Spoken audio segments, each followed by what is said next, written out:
Fala galera, e aí, tudo tranquilo, tudo certo? Aqui é o Wanderson A7 do canal Química Tunai. Galera, nesse vídeo eu vou apresentar a vocês a resolução das questões de Química do PSS 2021, etapa 3.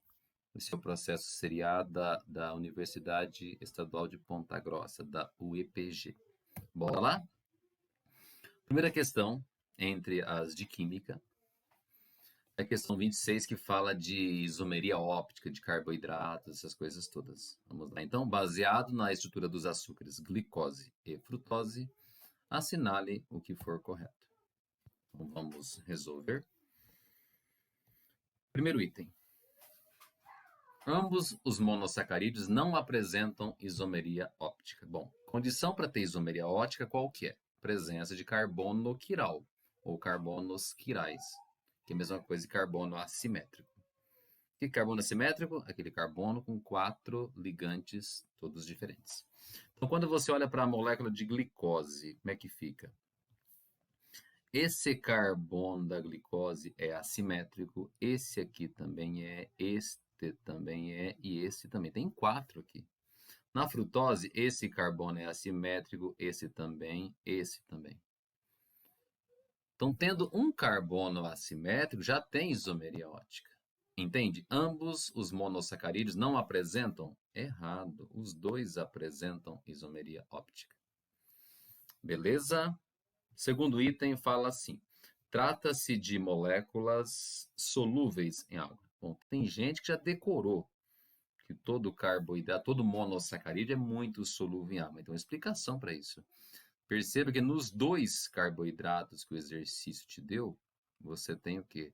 Um punhado de grupos muito polarizados expostos. E esses grupinhos superpolarizados acabam fazendo ligações de hidrogênio com a própria água. Então, trata-se de moléculas muito solúveis em água. A glicose e a frutose são isômeros de função. Se você analisar a fórmula molecular, ambos são C6H12O6. A glicose já sabia, né? Mas se você contar para a frutose também, C6H12O6. A fórmula molecular é a mesma? Sim. São substâncias iguais? Não, são isômeras. Mas são isômeras de quê? O que faz com que uma seja diferente da outra? Perceba que uma delas tem a função aldeído aqui, ó. Isso é um aldeído. A frutose já é diferente, ela tem a função cetona. Se um tem a função aldeído, outro tem a função cetona, e eles são isômeros, qual o tipo de isomeria que você tem? Isomeria funcional ou isomeria de função. Quando unidos por uma ligação glicosídica, formam a sacarose, é verdade? O que é sacarose? É a junção de glicose com frutose. Só uma observação, e a glicose e a frutose na sacarose estão no formato cíclico, não no formato aberto, tudo bem? Mas a sacarose é formada exatamente por... É um disacarídeo, né? Formado por quem? Por glicose e frutose. E a ligação que existe entre esses dois resíduos de monossacarídeos é chamada de ligação glicosídica. Então, está perfeito o item 16, não, item 8. Beleza? Então, sacarose é um disacarídeo formado desses dois monossacarídeos unidos por ligações glicosídicas. 8, 4 e 2, eu acho que essa somatória vai dar 14. Vamos embora? Questão 27. A respeito das funções oxigenadas, assinale o que for correto. Bom, nós vamos ter que desenhar cada um deles agora. Vamos lá? Ele começa com etanoato de benzila. Bom, um aviso. Etanoato é derivado do etanóico. O que é etanóico? Etanóico é a mesma coisa que acético, que é um ácido com 2 carboninhos assim, ó. Isso que eu acabei de fazer aqui para você é um ácido etanóico, por enquanto. Mas eu não quero etanóico, quero etanoato. Então apago o Hzinho dele. Eu coloco o que no lugar? Coloco um radical, um grupinho benzil. Eu esqueci o que é benzil. Benzil é esse... Opa, estou desenhando o fenil, peraí. Qual que é o radical benzil? É isso aqui, ó. Tem um CH2. Aí conectado nesse CH2, você tem um anelzinho aromático assim, ó. Pronto. Isso que você está vendo aí é o esqueleto carbônico do etanoato de benzila. Para ficar mais completo, então, vou colocar um CH3, aí fica tudo pronto. Tá, é isso aí. Beleza? Esse é o etanoato de benzila. Tá, mas qual função que ele pertence? Olha para isso aqui. Esse C dupla O caracteriza qual função orgânica? Ah, isso realmente é um éster, que é um derivado de ácido, inclusive, produzido por reação de esterificação. Então, voltando para o primeiro item, esse cara é um éster? Ele é. O segundo item dá para você fazer sem montar.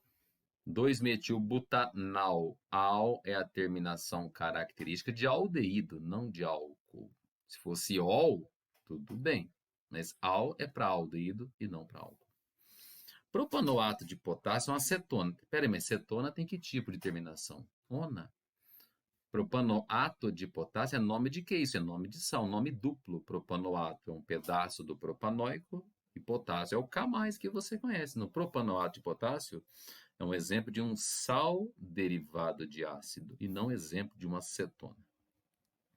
Hidroxibenzeno é um fenol. Vamos desenhar isso. Bom, benzeno você conhece, né? Benzeninho tá aqui, ó. O anelzinho aromático mais comum que você já conheceu é esse aqui. Isso, por enquanto, é hidrocarboneto. Beleza? Se você pendurar em algum vértice dele o grupinho OH, você tem um negócio chamado hidroxibenzeno, beleza? Ou benzenol, ou ácido fênico, tá tudo certo, beleza? Mas a qual função ele pertence? Toda vez que você tem uma hidroxila ligada diretamente ao anel aromático, você tem a função fenol.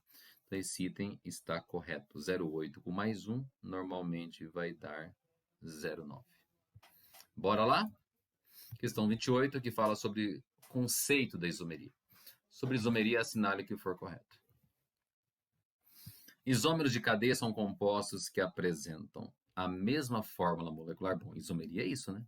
E a mesma função, mas diferem quanto ao tipo de cadeia carbônica. Faz sentido? Dá um exemplo rapidinho aqui, ó, de isômero de cadeia. Olha esse aqui, ó. Esse aqui é o propeno e esse aqui é o ciclopropano. Eles têm a mesma fórmula molecular, mesma função, mas a cadeia é diferente. Eles são isômeros de cadeia. Está perfeito o primeiro item. Isômeros de posição são compostos que apresentam a mesma fórmula molecular, óbvio, para ser isomeria, para ser isômero tem que ter a mesma fórmula, e a mesma função, mas difere na posição de um átomo ou grupo de átomos, ou ainda na posição da insaturação. Vou dar um exemplo rapidinho antes de responder. Se eu falo para você de but1-eno, but1-eno você faz assim. Se eu falo para você de but2-eno, você faz isso. O que mudou de lugar? A insaturação. Ou algum grupo funcional pode mudar de lugar também. Ou alguma ramificação. Beleza? A fórmula molecular é a mesma, a função é a mesma, mas mudou alguém de lugar. Pode ser um grupo funcional, pode ser uma ramificação, ou pode ser uma insaturação, como nesse exemplo que eu te dei. Então, perfeito. 0,4. Isômeros de função são compostos que apresentam a mesma fórmula molecular, mas apresentam funções químicas diferentes. Acabei de mostrar no exercício anterior, acho que na questão 26, glicose com frutose. Glicose era aldeído, frutose era acetona. Eram isômeras, porque a fórmula molecular é a mesma. Só que se um é aldeído, outro é acetona, o que diferencia um do outro? A função orgânica. Isso caracteriza a isomeria de função. Tautômeros são isômeros de função que coexistem em equilíbrio numa solução, transformando-se um no outro num rearranjo molecular. Uma definição é exatamente essa, mas para quem não lembrava, rapidinho um exemplo. Olha isso aqui, ó. Eu vou desenhar para você um enol. Enol é quando você tem hidroxila ligada num carbono insaturado por dupla. Isso que você está vendo é um enol. E aqui ao lado eu vou desenhar uma outra substância isômera da primeira, mas que pertence a uma função diferente. Ambos são isômeros. Pode conferir, C2H4O para os dois. Um é enol, o outro é aldeído. Então isso deveria ser isomeria de função. Deveria. Só que tem uma particularidade. Essas duas funções, uma interconverte na outra. Uma vira a outra e a outra vira a primeira. Então, por ter um equilíbrio associado a essas duas funções, você não chama de isomeria de função. Dá um nome especial de tautomeria. Então, tautômeros são isômeros de função que coexistem em equilíbrio numa solução, transformando-se um no outro através de um rearranjo molecular. Verdade? Verdade. Por que esse rearranjo? Por trás da tautomeria, olha como é que você pode simplificar isso. É como se uma ligação π abandonasse aqui e viesse para cá, e a moeda de troca é o H vindo para cá. Mas dá para voltar? Dá. A ligação π pode voltar para cá, e um dos hidrogênios pode voltar ao lado do O. Esse é o rearranjo molecular que permite que o enol vire aldeído ou o aldeído vire enol. Então, esse item está perfeito, show de bola, todos corretos. Resposta deve ter dado 15. Beleza? Vamos para frente. Questão 29, que fala agora sobre as reações orgânicas. Considere os reagentes empregados e os produtos gerados nas reações de substituição no benzeno. Está falando da substituição eletrofílica aromática, uma das mais bonitas que existem. E assinale o que for correto. Primeiro item. A reação do benzeno com cloro, empregando-se FeCl3, que é um ácido de Lewis, como catalisador, produzirá clorobenzeno. Vou tentar fazer direto isso aqui, ó. Ele parte de qual substância? Do benzeno.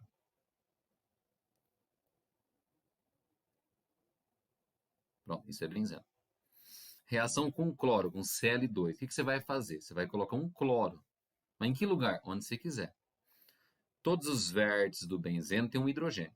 Você vai trocar esse hidrogênio por quem? Por um cloro. Ah, mas e o outro cloro? O outro cloro vai fazer parte, um subproduto que vai ser o HCl, que ele nem perguntou. Então, a reação do benzeno com cloro, a reação chama-se cloração, halogenação. Produzirá clorobenzeno? Perfeito. A reação no benzeno com cloreto de metila e também a LCl3 como catalisador. Então, mesmo esquema. A gente começa com quem? Benzeno. Esse é o composto de partida. Você começa com benzeno.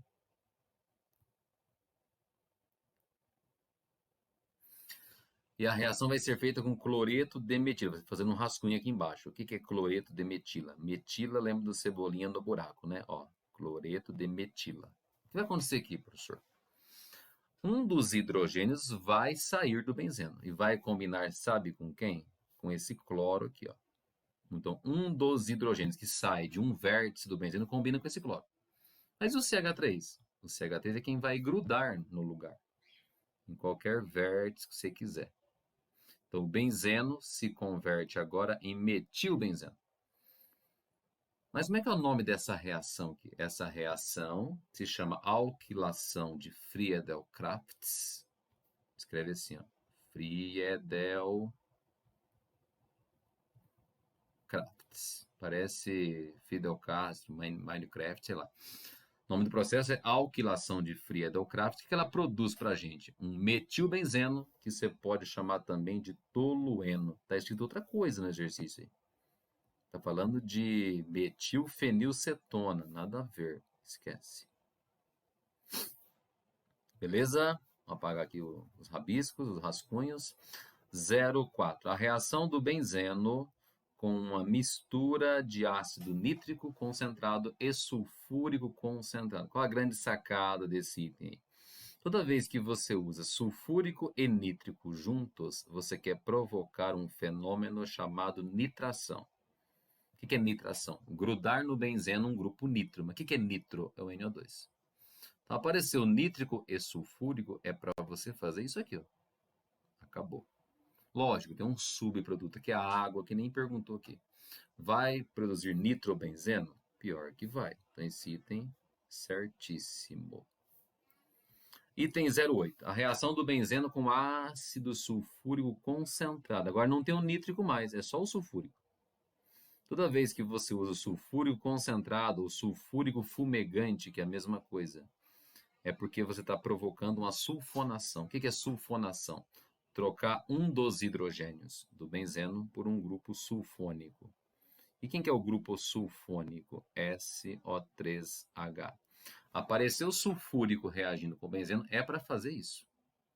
Beleza? Produzirá o ácido benzenossulfônico. Exatamente o nome desse último cara aí. Ácido benzenossulfônico. Na primeira reação, você produziu clorobenzeno. Na segunda, metilbenzeno ou tolueno. Na terceira, nitrobenzeno. E na quarta, ácido benzenossulfônico. Nome da primeira, halogenação. Nome da segunda, alquilação. Nome da terceira, nitração. Nome da quarta, sulfonação. Então, os itens corretos, 8, 4 e 1, que deve ter dado 13.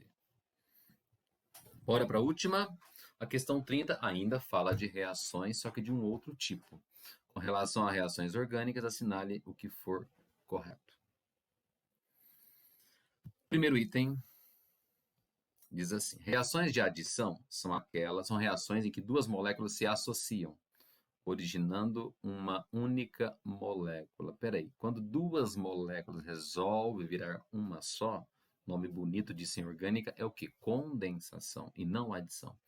Reação de adição é aquela em que você adiciona dois grupos numa única molécula, quebrando a ligação π ou um ciclo. Isso é adição. Então, agora, reação em que duas espécies se associam formando uma única, tipo 2 aminoácidos virando um dipeptídeo. Entende? O nome disso não é adição. Qual o nome bonito desse estilo de reação? É condensação, então está errado. Quando ocorre a quebra homolítica em uma molécula, tem-se a formação de espécies radicalares. Para quem não lembra disso, vou fazer um exemplo com cloro 2. A molécula de cloro 2, você podia desenhá-la assim. Esse é o Cl2. Quando você vai quebrar a molécula de Cl2, tem dois jeitos possíveis. Você podia quebrar essa molécula aqui, ó. Essa quebra meio torta, meio assimétrica, produz um cátion e um ânion. Um eletrófilo e um nucleófilo. Mas essa quebra chama heterólise, não é a que ele está pedindo. Ele está falando de uma outra, está falando de uma quebra homolítica. O que é uma quebra homolítica? Bem no meio aqui, ó. Quando você quebrar bem no meio, o que vai acontecer? Os dois cloros que você tem aí, cada um deles vai ficar com o seu elétron desemparelhado. Um cloro com um elétron desemparelhado e um outro cloro com um elétron desemparelhado também. Então, o que você forma? Radicais livres. Essas espécies são radicalares. Portanto, item 2 está perfeito. Beleza? Olha, 04. Reações de eliminação são aquelas em que um átomo ou grupo de átomos é substituído por outro. Mas quando você arranca um e coloca outro, o nome disso não é eliminação. Qual é o nome disso? Substituição. Eliminação é quando você retira grupos de átomos, simplesmente retira dois átomos, dois grupos de átomos, tipo as desidratações, aí surge uma ligação π ou surge um ciclo. A reação em que você troca uma coisa por outra, tipo aquelas que acontece no benzeno da questão anterior, tira um H, coloca um nitro, por exemplo, o nome disso é substituição e não eliminação. Errado. Eletrófilo é uma estrutura que ataca centros de baixa densidade eletrônica. Vamos pensar. Eletrófilo, traduz essa palavra. Eletrófilo. Filo, afinidade. Afinidade por quem? Por elétrons. Porque ele tem deficiência de elétrons. O eletrófilo em orgânica, inclusive, ele é normalmente representado por E de eletrófilo e um sinalzinho de mais. Então, ele é um cara que tem deficiência de elétrons. Ele está doido de vontade de reagir com alguém que tenha muito elétron, que tenha uma densidade eletrônica bem alta. Então, o eletrófilo é uma estrutura que ataca ou que reage com quem? Com centros de alta densidade eletrônica e não baixa densidade eletrônica. A única correta vai ser a 02. Opa! Beleza, galera? Tranquilo? Tonight Forever. Tomara que você tenha entendido tudo, que isso tenha ajudado você a resolver outras questões do PSS e de outras provas seriadas. Beleza? Se você gostou, compartilhe com quem você puder. Ative o sininho também para que você receba outras resoluções da UEPG. Beleza? Um grande abraço. Até a próxima. Fui.